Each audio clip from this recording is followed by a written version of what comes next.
topic is tenses. The very first thing is we'll check it out. What are the basic areas we require to know the topic, as well as we can give the answer for what are the benefits an individual can attain after learning the topic tenses.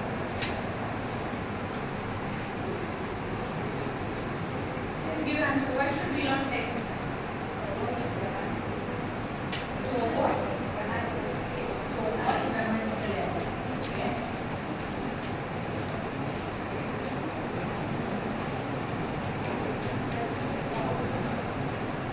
So one thing is that you can avoid grammatical errors both in speaking and writing. It not only helps in speaking part alone, it helps you to avoid mistakes in writing part also.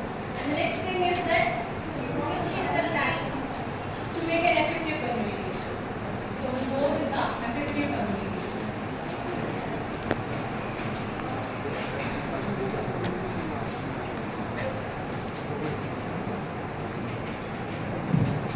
Then anything else to add? To understand easily. To understand? Easily. To understand the message easily.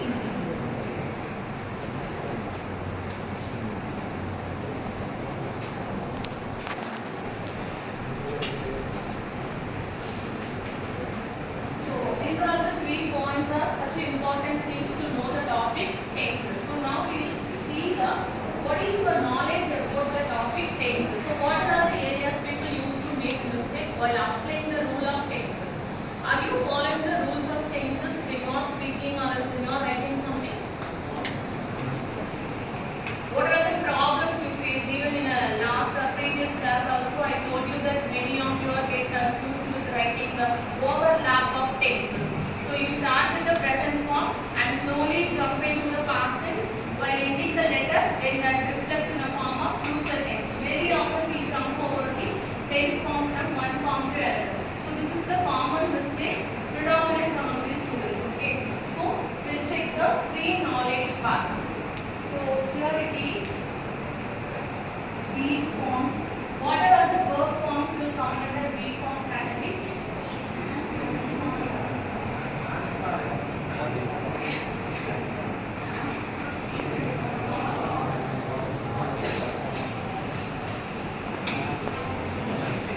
So similar form, have form of verb.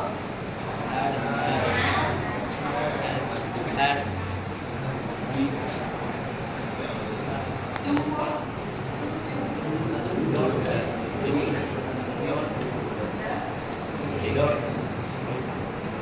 So these are all the basic helping verb forms. You are not supposed to call these things are main verb. We have actually main verb and helping verb. Can anyone define what is tense? So you all mentioned the reasons. These are all the benefits. So you should define the topic. Why should what we get different tenses? Defines the time. Yeah, we said it indicates the time of an action. It indicates the time of an action. If you are not using the time reference in our conversation in this sense, what will happen? If you are not using the time frame in your speech, in the sense, what will happen?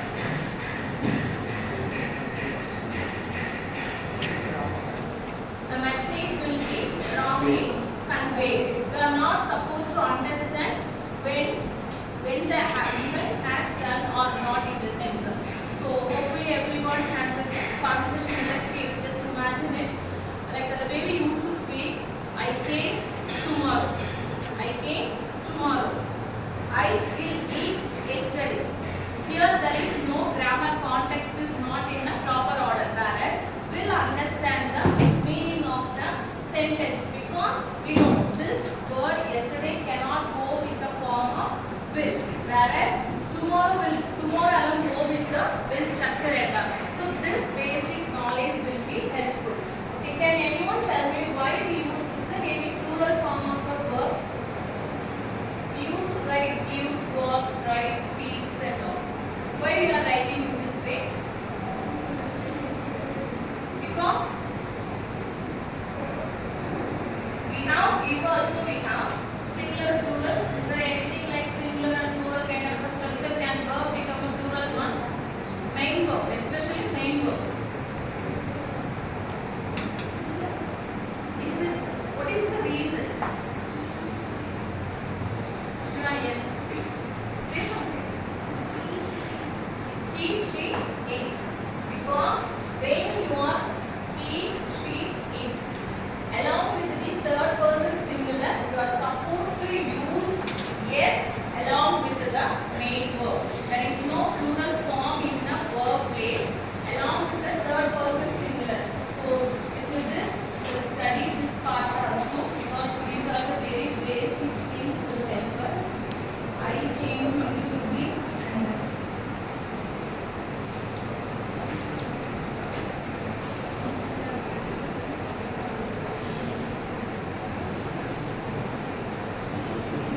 for learning any type of a basic grammar, you must need the basic knowledge of a subject.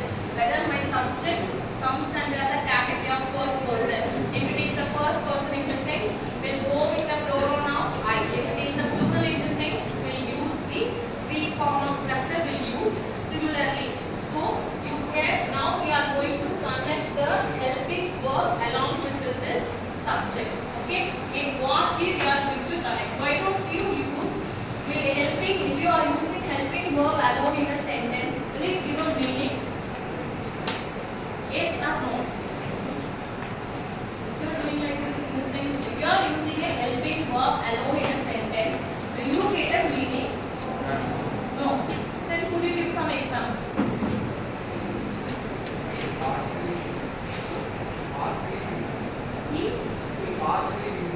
It partially gives meaning. Okay. He said it gives partial meaning to the sentence. So why we are not adding the helping verb in the sense?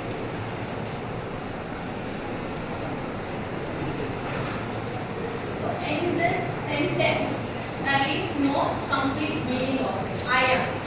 So it requires something else to make a meaningful one. What I? I am a boy, I am a teacher, I am a doctor.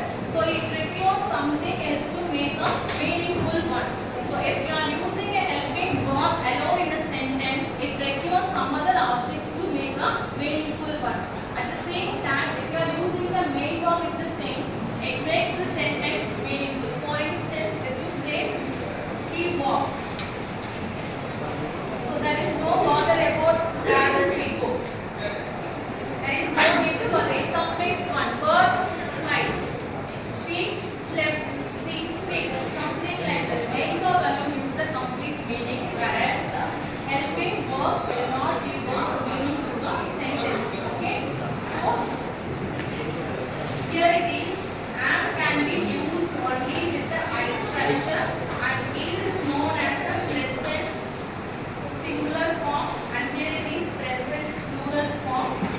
Similar for was and were, it is past tense singular, and this one is past plural, and here it is have.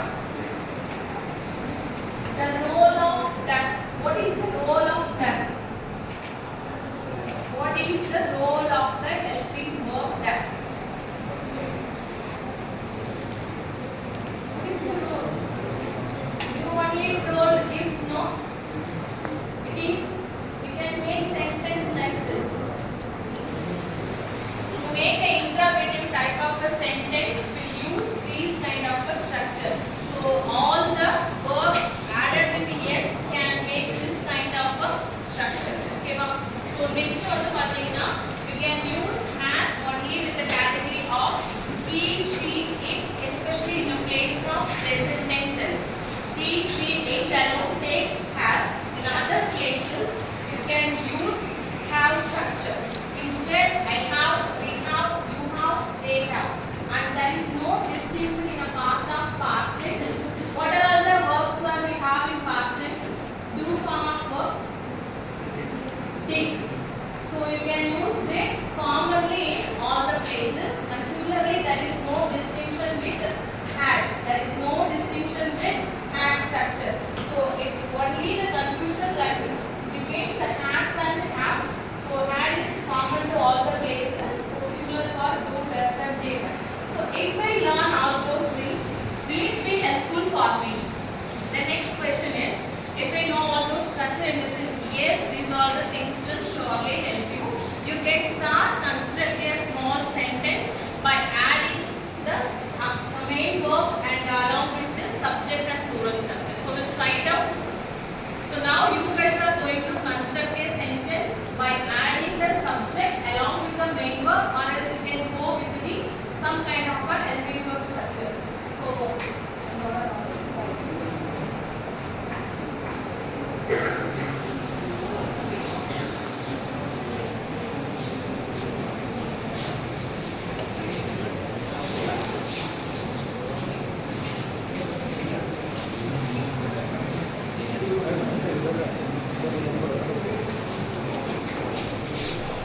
Still answer. Now we come and write any verb forms. Here comes Shakti Kamish.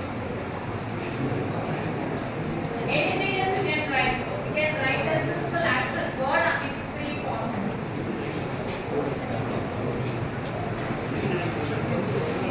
I just asked you to write some action will come. And next, no more choice. I gonna call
Now plenty of verb forms are there.